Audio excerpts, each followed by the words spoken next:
Welcome back. I'm Diana, and I'm going to continue with our creating the abstract painting with natural elements.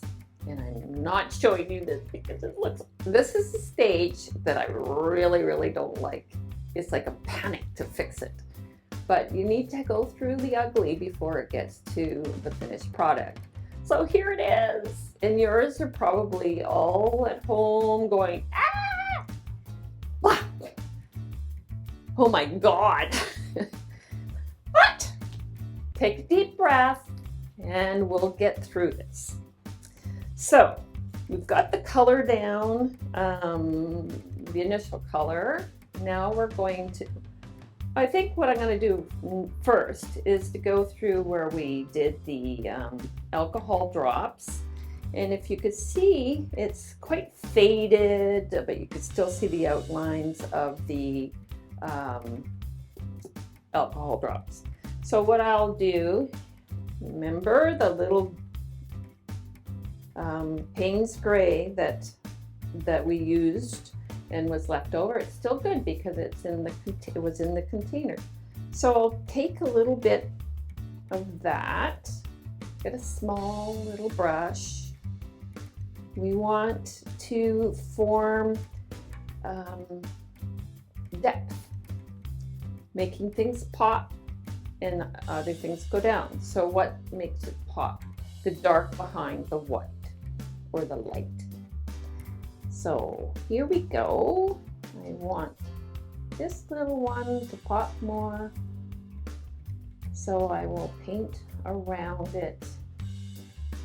And in it, it's just sort of the idea is with the alcohol drops, it gives you a map.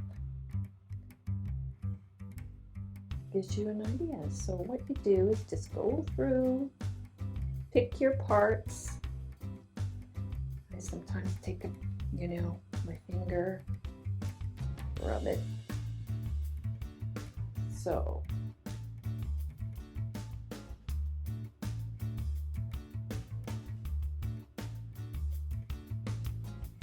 see how that one is popping up?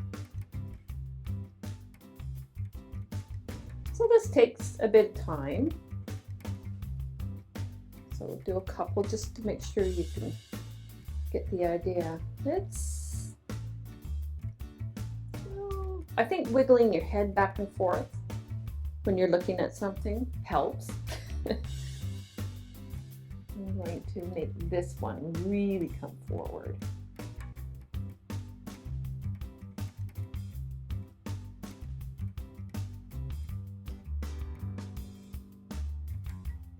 I don't want a whole lot of sharp lines.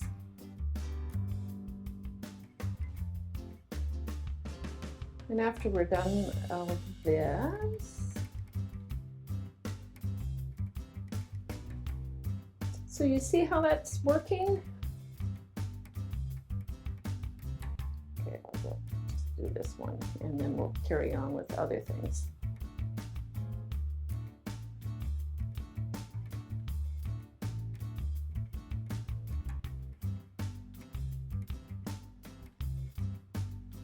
Normally when I'm doing my painting, I love to listen to birds chirping.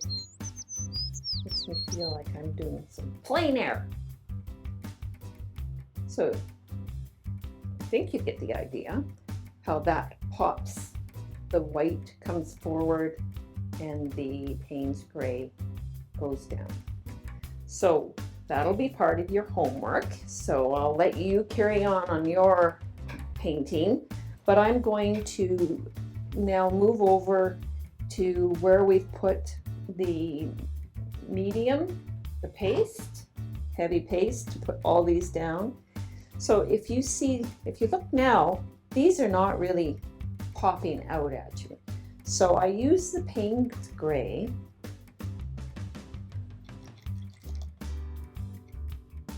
very carefully in under and around the items. So again, it's disappearing. It's making the shells and rocks and things pop. Because our little treasures want to be the stars.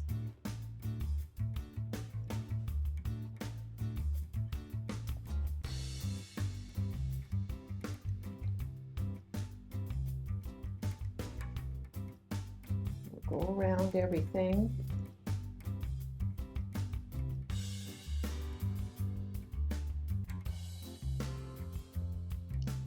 Oh, I'd love to see everybody's work.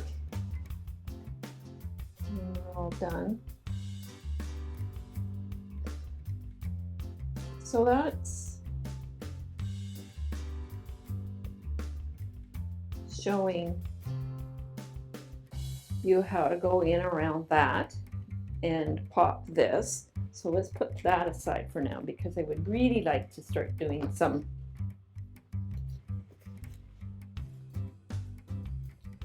glazing. So I'm going to make a batch of glaze. So what I have here is a gloss medium from Opus. So I'll put some in, oopsie, the lid. I'm going to make 3 glazes. 1,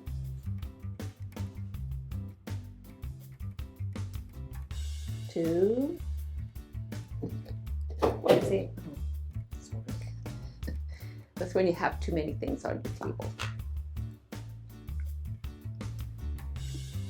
And pour them in there. So what we want the glazes for is to transform all these bright colors to go in and out, back and forth, and change colors.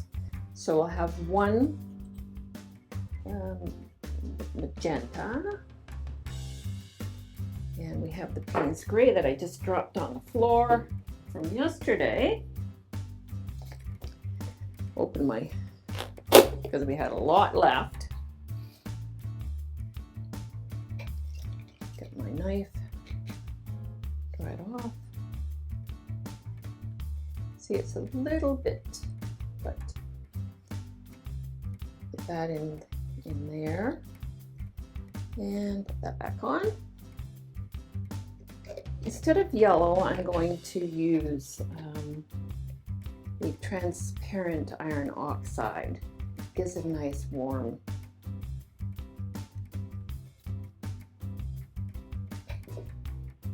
So first off, we'll do the Payne's Gray. You mix it all up with the glaze.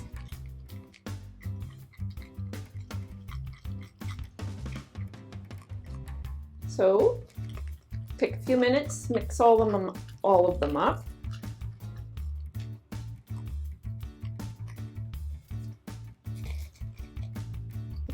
Clean your brush in between.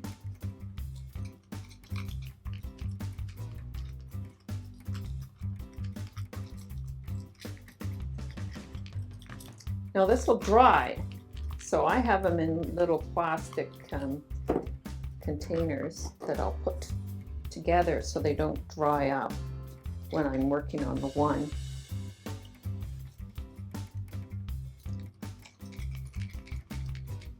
So if you've got your containers with your lids, you can be using them and then have good use for your containers, eh?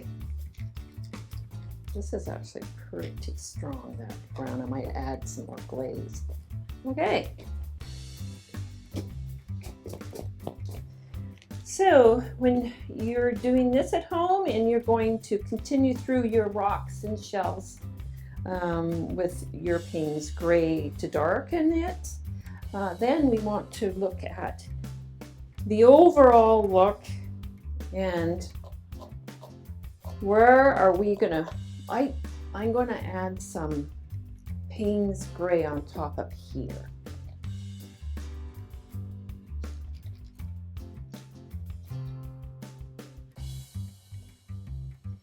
And a brush. Okay, this is glaze and Payne's Gray.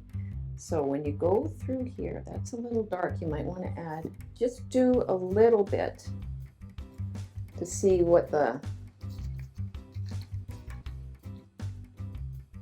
if you have to add more or not.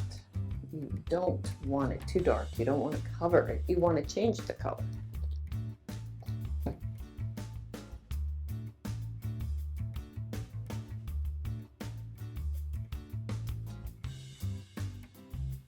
Okay, let's look at this. We're going to do a glaze.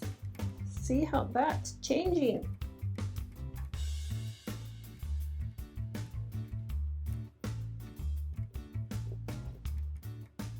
You can even go on to here. So the magenta and a Payne's gray will turn it purple.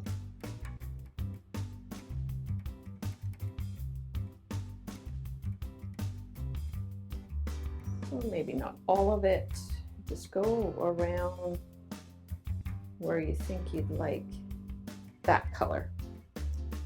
So Payne's gray, and let's tone down this yellow, this whole area of yellow. See, now it's turning green.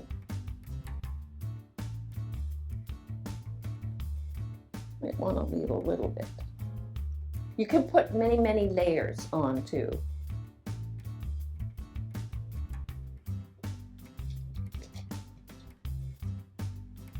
So magenta Payne's gray turns purple, and Payne's gray and yellow turns green. Let's put some magenta and glaze. What's that going to do? Let's put it here.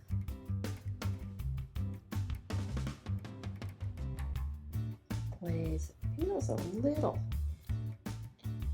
dry.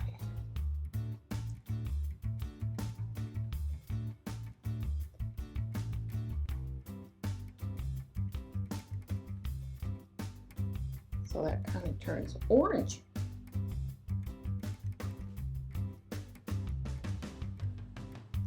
This part takes a while. You want to play, you want to look, you want to make sure you always take it right down to the ends, sides, I should say.